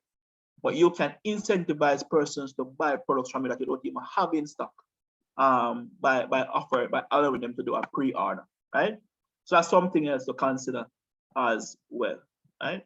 I'm going to get into popular communication promotional channels, but I see some questions. I see some comments here, so let me just quickly check the chat to see what is going on here. Okay, people are talking about e-commerce and security. Yes, that is definitely something to consider. Unscrupulous persons are out there a lot and trying aggressively to commit as much fraud as possible. There are ways to secure our website, which we won't be getting into today, but there are different headers and different requirements. These days, the good thing about it is that the banks themselves, when they set up payment gateways, they actually have security requirements that you must adhere to go live. So you definitely have to be using some security measures to be able to tap into some of these banking facilities, or they won't give you the payment gateway, or they won't allow you to go live, right? Question, how do you set up your Google search ads? When we're setting up Google search ads, there's a Google search console that you use. You can Google search AdWords, and that will direct you to the console. At the end of the day, it's advertising manager, similar to how you have your Facebook advertising manager. Different format, different flow, but it all can be done there. If it's something that you don't quite understand, then of course, these are things that we can help you with as well, right? So if you have any questions on that, or you have needs around running campaigns on your website, you can definitely connect with me via my website, leightoncampbell.com, after this call to get more into that, all right? Let's talk about some popular promotional channels. We talked about the campaigns earlier, and we talked about some of the channels, but we're just gonna quickly go through some of them. So we talked about different types of ads, like awareness ads, right? And awareness ads, as we mentioned, are used to push your brand out there. Normally, the main method of running awareness ads are using what we call display ads. Display ads is where you have a graphic, whether it be a still graphic, a graphic design flyer, or a video, or a GIF, something like that, that displays your products or displays your offerings or your company, and you run different promotions out there. Normally, to be able to do a display ad, you need some type of graphic design work, or at least a picture of the product that you're selling out there to be promoted, right? You can run display ads on Facebook, on Google, Google, also on YouTube. So for instance, if you visit like Observer or Gleaner, they have display ads for Google, even on their online portals that displays ads placed by Jamaican companies. It may look like the person has placed an ad with the Observer, but it's actually with Google because they have reserved spots on their website for Google ads. Have you ever went to a website before and see the ads just following you around everywhere you go? You leave the website, you're gone onto somebody else's website, you're gone into some Google search, and this thing won't leave you alone, it's just following you everywhere. These are display ads. Those particular ones are called remarketing ads, where what they do is that they continuously position the product to you, the customer, after having either visited a particular website, clicked on something, it continues to remarket and follow you around. Similarly on Facebook as well, you may have clicked on an ad or visited a website, and automatically you don't see this always in your feed, right? These are called display advertisements. And of course, we talked about search ads earlier. I think we've gone deep enough into search, so I won't get too much more into it, but it's an example of how search ads may show at the top of your Google search here, where it says a little ad, the word ad in a box. These are advertisements that position your brand to your customers. Now I'm going to teach you guys another hack for Google search ads. One hack that I use to get more eyes on my company, my products, is to actually use my competitors' name, business name, or products in my search terms. So I don't know if you have ever tried to, or MailChimp, let's use the example of MailChimp. MailChimp is the world's largest email marketing tool platform out there. If you go online right now, you Google MailChimp, or you Google one of MailChimp's competitor, you're going to see competitors ranking on the search. But what do I mean by this? I am looking for MailChimp I'm looking to acquire a MailChimp account, but constant contact is their competitor. What constant contact would have done is to put MailChimp to say that when persons are searching on Google for MailChimp, please show my constant contact ad so that I can get more of MailChimp's customers to view my products. And guys, it works. I have done the same thing with my own search. Every single product that I have, I put my competitor's name in the search term so that when people are looking for them, so if people are looking for digital right now, they're going to find Mobile Edge. If people are looking for WePay, they're going to find Mobile Edge. If people are looking for Shopify, you're going to find Mobile Edge. Because I put these words into the search terms to ensure that not only are customers finding me when they're looking for products that I sell, but even when they're looking for my competitors. And this is one hack that you can use to increase your competitive, increase visibility within your competitors' customer base, right? Somebody said they don't understand exactly what I mean. All right, so for example, I search for shoes on Amazon, I put eBay at the end. No. What are so how let me explain how Google search ads work. You see, like how when you're doing a Facebook ad, you say, all right, I have this graphic, I have this ad, it's a video ad, and I want to show it to everybody between the age of 18 and 30 in Jamaica.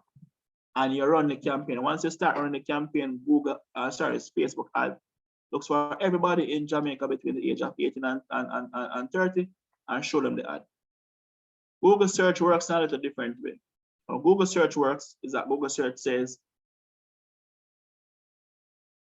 when I'm setting up the ad for Google search, I'm going to say, I want you to show this ad to persons when they search for shoes on Google, for argument's sake, right?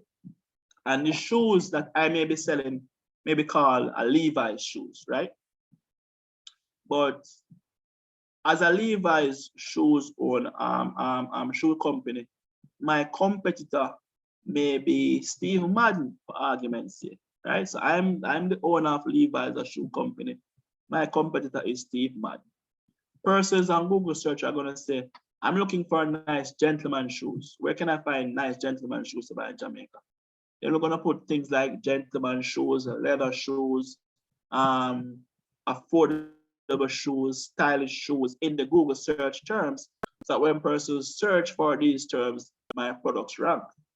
Because I also want to tap into my competitors' customers, because my competitor, Steve Madden, is a well-known brand that has brand equity. People buy Steve Madden and continue to buy it over and over and over and over again. I may not consider anybody else until they are propositioned in a sensible way. So what I'm going to do as the Levi's shoes owner is that in my search terms, same place where I'm putting leather shoes, stylish shoes, I'm going to put Steve Madden shoes, I'm going to put Nike shoes, I'm going to put Adidas shoes, I'm going to put all these other competitors' name in the search term so that when persons are on Google searching for these, for my competitors' products, they find me instead, right? So that is very similar to what you would see here, where you say person types in best running shoes, and right away you're seeing an ad selling a particular shoes. Now, if this was a Nike shoes, for argument's sake, and persons could easily put in their competitor's name in the search terms, that if the person come and put in best Adidas running shoes, then a Nike shoes still shows at the top because I put in Adidas in the search term, right? I hope I was at least a little bit clearer where that is concerned. So really what it's really about is positioning, using your competitor's name or brand name or things related to your competitor in the search terms, so that when persons are searching on Google, they find you instead. And they're going to see the little box called adding up. So they know it's an ad that you're running on the person. Maybe they won't even notice But me as a practitioner in the space notice these things, right? And it's an easy way to hijack your competitors' customers, right? Using search terms. All right, then email campaigns are extremely useful, especially for those persons in the B2B space. If you're a business-to-business seller, there's no greater engagement tool than an email, a well-written email marketing campaign. Why is this so? Because as business persons, we live out of our email inboxes. A lot of us work out of our email inbox. If we don't get an email about it, we're not doing it. Or if we didn't get an email, we did not receive the appropriate communication or instruction to do a particular action or activity, right? Because of this, we feed out of our email inboxes. So B2B, this works very well, but B2C, it also works very well as well, because one of the things that I want to understand about running campaigns is that you have campaigns that go to the public at large, which is kind of like you're throwing a net. You know, you're out there fishing and you use that drag net to catch as much as possible. But think about your email marketing and SMS marketing, like fishing lines. You're going very direct. You're picking out that particular person. You're going to them with very targeted information. Normally for email campaigns as well, you'd have needed to have some information on your customers before being able to reach out to them with these campaigns. So typically, this is where your mailing list becomes important. And I'm going to be talking about this on the next few slides down below. But once you're able to collect your customer information, then you're able to drive targeted, direct communication to these prospects to either get them to buy again because maybe they are your customer already, or maybe they joined your mailing list because they're interested in what you have to offer, or maybe they don't, maybe the time is not right, or maybe they don't have the budget as yet. So you use email marketing as a powerful tool for nurturing these leads, right? And the key thing as well with these marketing initiatives, especially direct engagements, is that you want to develop some consistency around it. People are nurtured through consistent communication. You don't send them one email and then forget about them for the next year and send them again. You know, you kind of want to remain consistent in your engagement. I have run email marketing campaigns before where persons join my mailing list a year, 2 years before. So, you know, I always receive your emails, you know, but I keep you in my list. I don't unsubscribe because I know one day I'm going to need your service. I can't tell you how many persons that has happened with, where they have joined the mail list because they know they eventually will have a need for something in the area of what I do, but maybe I have not set the campaign that gets them biting, that gets that impulsive response of you as yet. But as I continue to release new products, release new features, at some point in time, one thing or another will grab their attention. They will reach and say, hey, how does this work? I'm interested to learn more, right? Email marketing is extremely powerful in that regard. See some activity in the chat. All right, so I see a question about the Google Ads. I am sure Sansa, there's a question about how to access the recording of the session. I'm going to allow you to answer that question later on. I don't know if you want to tackle it now. The question. Well, all our sessions are usually recorded and posted on the JBDC YouTube channel. Okay, great. And the other question was, how much does this Google ad typically cost? All right, beautiful question. Now, the reason why I love digital advertising so much is that you are able to have full control over your budget and also your returns. So for Facebook, Instagram, Google, YouTube, you can start with as little as $1 per day for ads. Now for search, at the end of it, not only for search, generally it's a bidding system for showing your ads on the different networks. So there, as I mentioned to you, the landscape is very competitive. So similar to how when you go downtown on a Friday evening or a Saturday, you have people out there competing for your attention to buy from them. it's the same thing online. So there are fixed spots on social media and Google search, and people are competing to show their ads in these spots. Dependent on how you set up your bidding and advertising strategy, your cost per view or per click can range from a few cents up to dollars. And you have full control over how you set this thing up. But you can start with a minimum of $1 per day.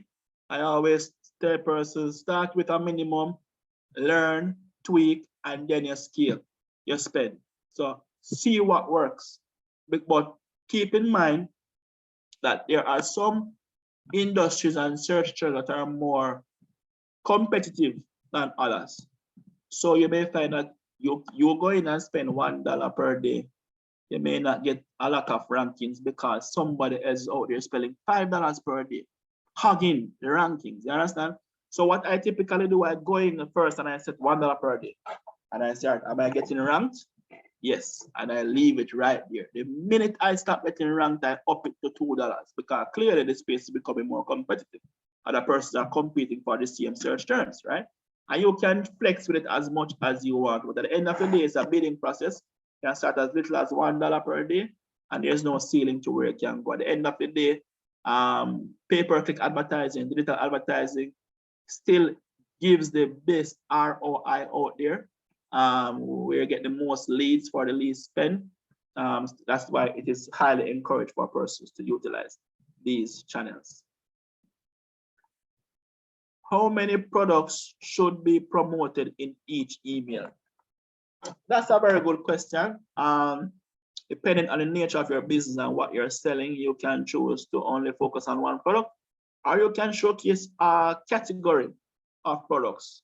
What I would say is that try to make your email marketing campaigns very pointed, very purposeful, very specific, because you don't want to be all over the place. So either you're focused on one product or you're focusing on a category of products. All right. All right.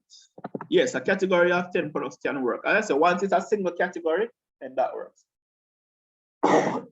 That works. All right. Other types of campaigns include SMS campaigns.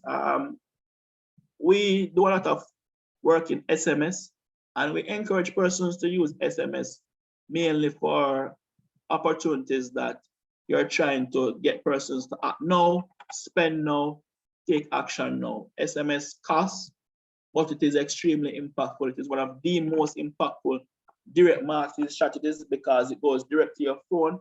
It has the highest rate of response, and it is just far more immediate than most forms of communication. Unlike email, where persons respond when it's convenient or when they feel like. SMS, if somebody is interested now, they will act now. And it's something that we've done with many companies in Jamaica, especially companies like NCB, where we have used SMS as a lead generation tactic, simply because it allows every single customer to express interest at the time of interacting with any ad. So whether you're driving on the highway, you saw a billboard ad, whether you're driving on the road and you heard a radio ad, whether you're sitting in front of a TV and you saw a TV ad, you're able to text a keyword back to a number to express interest right away. Lead magnets is also another powerful tool. We use lead magnets oftentimes to get persons into your mailing list. Oftentimes it's something of value that you're offering for free. So whether you're offering a discount, you're offering information, you're offering guides, coupon codes, these different things can be used. You offer something of value in exchange for the customer giving your information, and they would have entered your mailing list. And I like to position the mailing list as your own little community. And my strategy oftentimes is grow the mailing list or grow the community and sell to the community. Community or the mailing list is normally made up of persons who have heard about your business, may be interested in your products, but not yet ready to buy. Get as much persons as possible into your mailing list and then sell as much as possible to that mailing list. Because you're gonna find that persons in your mailing list are more familiar with your products, connect more with what is that you have to offer, and they're in there for a reason. They may, again, I say, they may just wait on the right time to buy or the right budget to buy, right? Remarketing and automation is another powerful tool, which is a feature of the advertising platforms that I mentioned earlier. You would have heard me use the example of clicking on a website and then you see an ad following you around on social media or on different website pages. This is an example of remarketing automation. You can even use remarketing automation in email as well. So I sent, or let's use example of somebody downloading a guide from to opt into my email list. What I would typically do from there is automatically send them the email with the guide, and then put some triggers to say 1 day after the person receives this guide, introduce them to my business. Then 2 days after, tell them about this product. 3 days after, explain some of the features of this product and how it helps them. You understand? You can turn on different types of automation tactics, not only through advertising, but also through email and SMS and more direct forms of communication to your prospects. All right. And because we only have a few more minutes left, about 10 minutes left, I want to quickly talk about the digital channels for landing traffic, which includes your websites and the different digital channels. Now, why is it important to talk about digital channels for landing traffic? So you've gone out there, you've created advertisements, you've segmented your market, you have come up with different campaign messages, and you are now running ads, making noise, and you're getting eyes on your product and your business. What's next?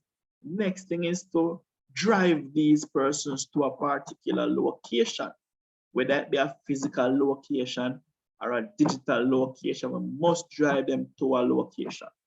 Because they're already online, the most efficient thing to do is to drive them to a digital location. And this is why we encourage persons to invest in company websites that either have e-commerce capabilities or buying capabilities, or the ability to sign up persons, right? Because you want to land persons effectively somewhere that allows them to take the desirable action that you want them to take, whether it is that you're going to buy now, whether it is that you're going to sign up now, whether it is that you're going to book an appointment, request a quotation. You understand?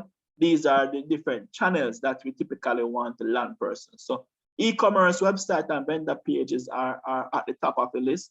Why? Because it allows you to display your products and your features, collect orders, process online payments. It can be self-serve, like a regular online shopping page, and it allows you to manage customer data, enable marketing automation. Also allows you to capture leads and sales information, and provides a lot of information as it relates to generating analytics, right? A website landing page is more so for persons who are selling services, or persons who want persons to sign up or to go through some type of lead qualification exercise before engaging with the customer. So your landing page normally sells your product, have a lot of information about why to buy, features, why choose you, how to buy, things that resonate with the customer, that continues to make buying arguments around the product. So some of the key features is that it explains the value of the service and features and pricing, helps you to capture the leads through a sign-up process, helps you to streamline the lead collection process, and enables marketing re-automation as well as generating analytics, right? Then you have the less sophisticated but very useful social media pages like your Instagram page. Again, you're running your ads. Not everybody needs to be landed on a website. Yes, your website is ideal, but suppose you don't have a website. Let's start with where you are. Most persons tend to have at least a social media page. Social media pages allow you to display your products, features, and pricing, collect orders through manual chat, and allow you to have good communication with your customers, right? Google My Business page is a utility that a lot of persons sleep on, and it's very powerful. Why is this so? Because Google My Business pages are trusted sources. There are good links to drive persons to your website, your location, to make contact. It also displays things like your opening hours, your address, even showcase if persons the times of day that your business is most busy, and most importantly, allows for reviews. Now, guys, reviews sell. I'm gonna say it again. Reviews sell. Reviews are a social proofing mechanism that tells prospective buyers that other persons have interacted with, consumed, or used your business or product and are satisfied with what was delivered. My own brother have a moving business called Campbell's Moving, and I've watched him use Google reviews to outsmart his competitors, persons who have been in the business much longer than him. And when you look at his example, he has managed to consistently generate over 100 5-star reviews for his business. And because of this, when you go on Google and you're searching for a moving business, you're going to choose a person that you're most likely to trust. You're most likely to trust the person that everybody out there is saying has done a good job for them. So Google My Business page should be used in collaboration with all other channels. It is free and is a very trusted source. So please lean on it. And then you have other communication channels that you can drive traffic to. You can drive persons to your usual phone number. Remember I talked about call to actions. You can also say call this number for more information, or you could choose to tell persons to WhatsApp a particular number. You could choose to tell persons to send an email if it is that you are not, let's say you have a 9-to-5 business and you have a side hustle that you're growing and you don't have the time and attention to service persons actively throughout the day. You may want to drive some of those conversations through less less engaging channels, meaning that channels that don't require immediate follow-up right away to provide a good customer service. So you can use things like your SMS, text this number, email this address, WhatsApp this number, right? And these tools are good for explaining products, price, features, manually collecting orders, and building relationships with your customers.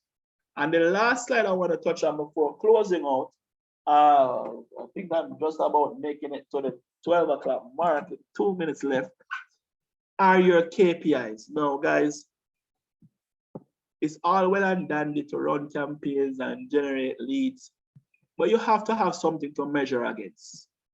How do you know that you're being effective at running your campaigns? How do you know you're maximizing your budget and getting the returns that you want? You want to set KPIs. So you want to set things like, how many persons do I intend to reach with my ad? What's the cost per click that I want to incur for every lead that comes to my website? And sometimes this is not something that you can manage it through optimizing, but you want to at least set a number in mind so that you can know, no, I'm paying too much for these ads. I wonder if I can tweak the messaging, I can tweak the demography, I can tweak something to bring it down, and you try to manage it. These are things that you manage on an ongoing basis. You don't want to track the number of visitors through the analytical tools that are used on your social media platforms or on your website platforms. The most important or most used analytical tool out there is Google Analytics. It's a free tool, so feel free to tap into it. And then you want to look at the number of leads or sales that are coming through your channels, right? Then you want to look at number of qualified leads. So not only number of persons who fill out your forms, but number of persons who are ready to buy, who have the budget, who can make the decision to buy now, right? And then at the end of it, you want to look at the number of sales opportunities. Now, I am always tempted to put at the end of this the number of sales closed, but the reason why I leave it out is because this is a presentation on lead generation. At the end of the day, the sales that are closed go beyond just lead generation, but also get more into your sales process. How effective are you at closing your sales? How effective you are at positioning your products to your customers? How effective are you overall at building out an effective sales funnel that closes? Is up to how well you execute on that end. However, from a campaign perspective, you are able to efficiently measure, at least from the number of persons you reach, from the number of persons that you reach, to the number of opportunities that are created from these advertisements that are run. How much of them you actually close comes a lot down to, you know, what you're selling, how you sell it, the price point. Are you being efficient at how you segment and target your customers?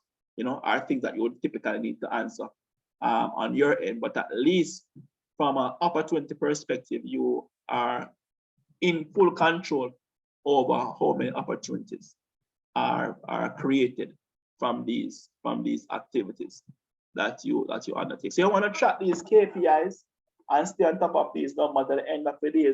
These numbers are not here to frighten you or to scare you, but more so to manage the efficiency of what you're doing. Now, when you reach the point of managing your KPIs, this is all you look at on a daily or weekly basis. You don't go through the entire sales funnel and optimize every time. You look at your numbers and say, all right, this thing looks to be working fine. Let's leave it alone for now. And then the next time you look at it and say, boy, no, something is wrong here. What's going on? Why are leads dropping off? Why are persons landing? Why am I getting a lot of persons visiting my website, but not much persons filling out the forms and completing leads? And then you have to look back at, you know, what's causing persons to drop off here. So there are different methodologies around optimizing the sales funnel and the processes behind that. At the end of the day, so these numbers and KPIs are there to help you to stay on top of your numbers and managing them. That's pretty much the end of my presentation. I've seen some more things in the chat, so I'm going to see if there are any questions.